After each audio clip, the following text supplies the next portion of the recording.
তোমার একদম সোদপুর 1 নম্বর স্টেশনে।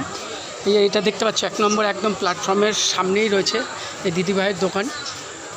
এই যে দোকানে তোমাদের নামটাও দেখাচ্ছি, দেখো কি কি পাওয়া যায় না পাওয়া যায় সেগুলো তোমাদের সাথে শেয়ার করব। দিদি কি কি পাওয়া যায় তোমার দোকানে? ফ্রাইড রাইস পাওয়া যায়, চিকেন কষা পাওয়া যায়, মাটন কষা, গার্লিক চিকেন। আর দুপুরবেলায় আমাদের ভাতের আইটেমটা হয়, ভাত ডাল চিকেন।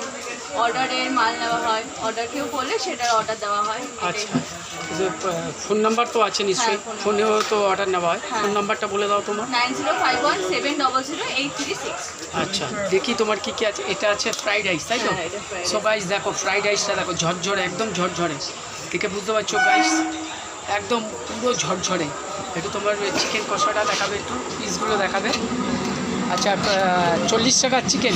হ্যাঁ, 40 টাকা। ক পিস থাকবে এর মধ্যে? 2 পিস থাকবে। 2 পিস চিকেন দিয়ে, হ্যাঁ। আর ফ্রাইড রাইস দিয়ে 40 টাকা। হ্যাঁ। আর মটন কষা দিয়ে? মাটন কষা হচ্ছে 2 পিস দিয়ে 60 টাকা, আর 4 পিস দিয়ে হচ্ছে 100 টাকা। ওয়াও। আচ্ছা, অ্যাড্রেস লোকেশনটা এবার তোমার বলে দাও। স্টেশন 1 নম্বর প্ল্যাটফর্ম, শিয়ালদা দিতে যেতে গেলে মাঝখানে পড়ছে। আচ্ছা, তোমার দোকানের নামটা কি? বাটারফ্লাই। বাটারফ্লাই। বাহ, খুব সুন্দর নাম। মানে প্রজাপতি উঠছে, যেমন উঠছে তেমনি খাবারও উঠছে। সো চলো।